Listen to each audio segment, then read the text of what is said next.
What do Federico Fellini, Luciano Visconti, Vittorio De Sica, Bob Fosse, Terry Gilliam, John Huston, Sidney Pollack, Robert Altman, and Mike Nichols all have in common?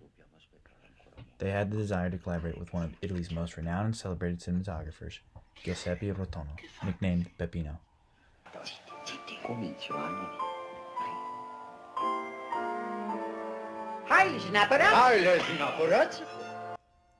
Born on March 23, 1923 in Rome, Peppino started off with humble beginnings, always thinking of working in the film industry. At the age of 17, his father died, prompting him to go out and search for work. Miraculously, he found himself working in Cinecittà Studios, first working at the studio's photography lab and taking pictures with the head of the department to like out on the weekend. It was at this production house where Rotondo found his passion for imagery, eventually climbing his way up through the ladder and finding his place at the very top. Many of the filmmakers previously stated above chose Rotondo for his great contribution and collaboration. What makes Giuseppe stand out in film history is his deep awareness of the needs for the people around him.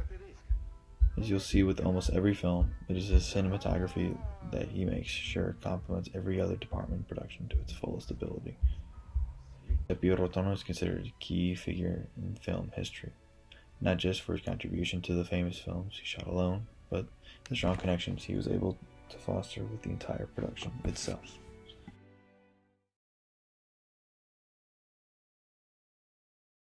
As Rotondo started to camera operate, an opportunity created through misfortune occurred that would change his life forever.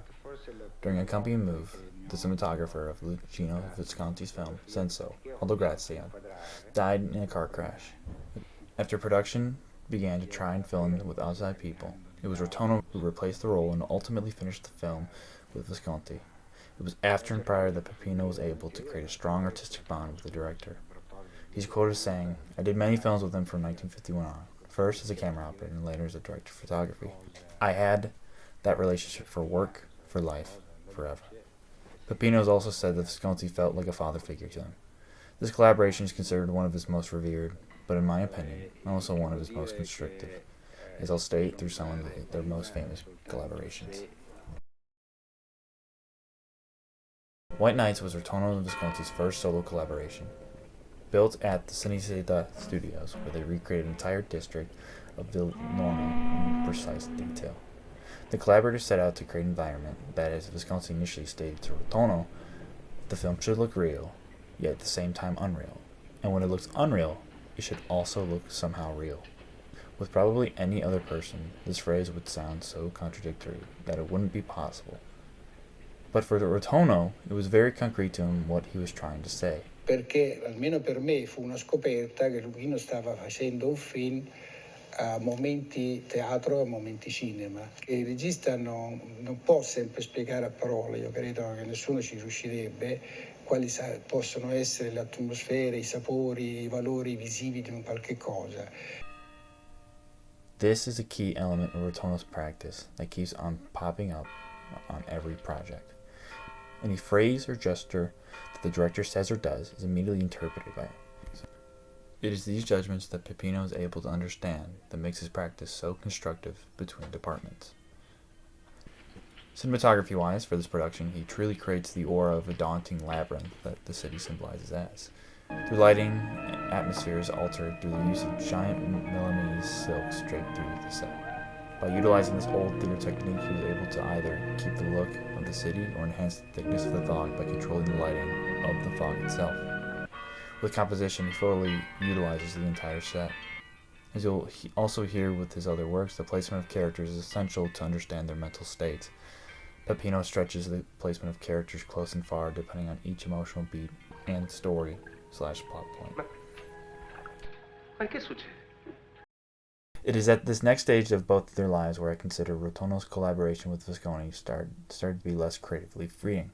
After White Nights, Visconti started to use a 3-camera setup for all of his films going forward. This was used in order to capture the fullest amount of the vibration of the actor's performance. Rotondo said about this project, by shooting with more cameras, Visconti could film a big piece of the story all in the same moment. The scene would start before one camera, and then we'd move in another camera. The scene would continue to play until the actors left the second camera, and we picked them up with a third camera. This helped the director tremendously. Meanwhile, it was a little handicapping for the cinematographer. With all angles of a room or location being covered by a camera, Rotono had issues with lighting. Nowhere in the space could a light be placed unless it was in the corner where the camera would physically be. For example, in Rocco and his brothers, the small interior of the Pardoni's family apartment didn't provide much freedom with lighting. Dramatic stylization wasn't ever evoked from cinematography for this film, nor does the story really ever call for something greater than reality. But with this in mind, Rotono as an artist was limited at first with this new workflow. This method appeared to smooth out the more projects they did. This can also be seen the full extent of the setup in a classic known as The Leopard. Set in 1860 Italy, Don Fabrizio deals with the new structure of society. An aristocrat who slowly watches his influence over his state diminish day by day. Using this 3-camera setup was more accommodating to the humongous space of the palace in southern Italy countryside. Peppino understood what the importance of this particular collaboration was.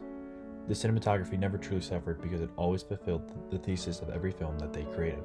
This setup was an obstacle that Rotono overcame, and then started to even incorporate aspects into his later collaborations.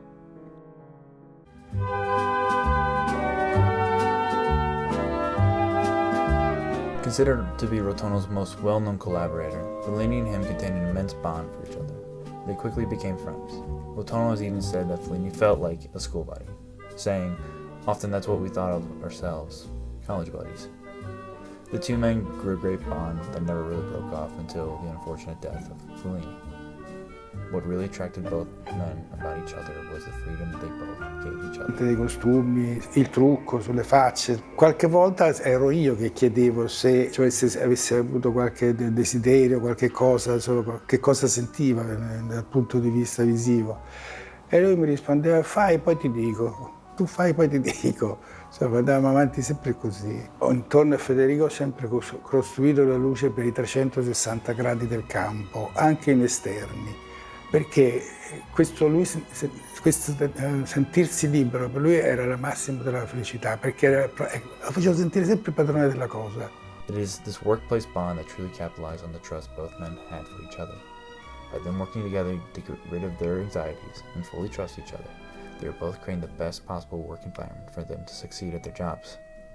Film, after all, is a community effort, and all of this is presently shown within the films they create. Their most famous film about community, in fact, is a recollection of Fellini's childhood in the 1920s Rimini.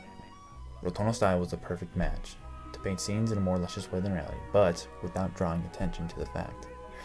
Shot partly at Cinecittà and on location, Peppino's mastery is shown throughout the entire film. By allowing and accommodating the lighting to be open to a complete 300-degree coverage, the majority of scenes truly present the feeling of a town and its people at the forefront.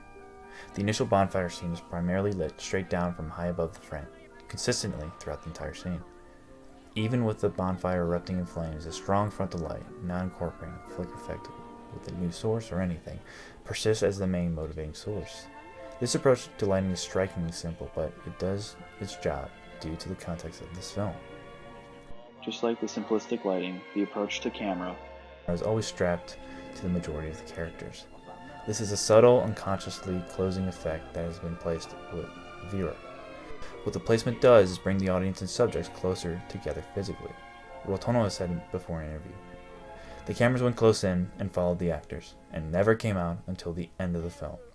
The idea was to put the audience inside the story from the beginning to the end of the picture.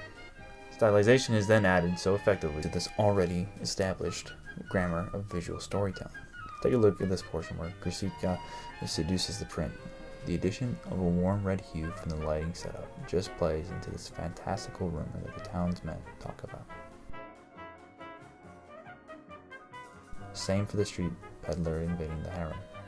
Water ripple reflections across the walls, the direct light placed upon the wives, while meanwhile silhouetting the peddler just showcases a sense of mystery and uncertainty to this so-called event, pompously recited by the first and only source of the story.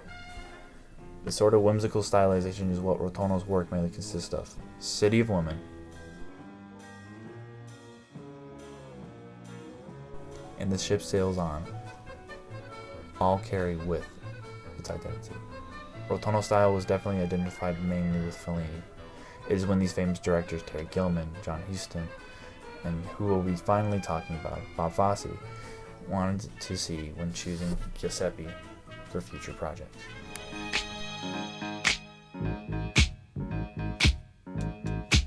Rotuno's, I suppose, demeanor would be considered reserved, shy. Credo si possa considerare Rotunno un tipo riservato, timido, ma dietro questa facciata esteriore di riservatezza, credo sia nel suo intimo un uomo molto emotivo, che ama il teatro. Secondo me, ha una grande passione per il mondo dello spettacolo e soprattutto per la danza. Sembra che la... This film gave Rotono's first and only Oscar nomination for Best Cinematography, and the imagery shows for itself. One of my favorites of his work, this film shows just another great collaboration and understanding of the director and cinematographer. Fosse's experience in theater was a huge contextual piece to the story, especially at the beginning of the film, establishing and eventually having the audience realize the difference between reality and the unconscious of Gideon, the main character. Rotono, to me, is a major contributor to all that jazz. Besides being a Rotunno ha dato un fondamentale contributo a All That Jazz.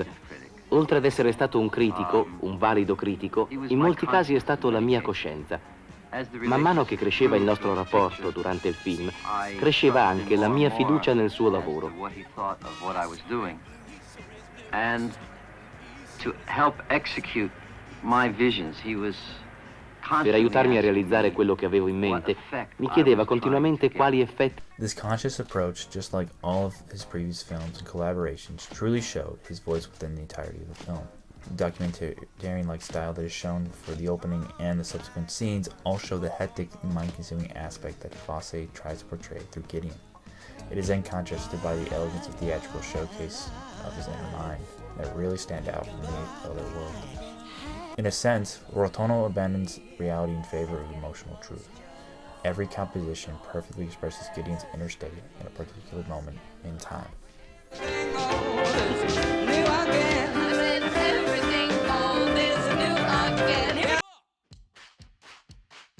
Io avevo un buonissimo rapporto con tutti, cioè perché non ho mai pensato che io facessi il film da solo, insomma. Io facevo la fotografia e gli altri facevano tante altre cose, che la scenografia, il costume, la regia, la recitazione, gli attori, cioè ho tenuto sempre in considerazione tutti, cioè per me erano tutti i punti principali che dovevo anzi aiutare con la luce, forse fare da collante con la luce per fare un insieme che fosse tutto coeso, insomma. Rotono will be forever remembered as one of Italy's most renowned and revered cinematographers.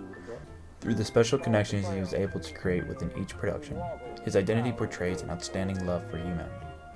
All the way through to the end of his career, he kept his humble background and presented some of the most amazing, spectacular, unique pieces of art known to Italian cinema, but also film history as a whole.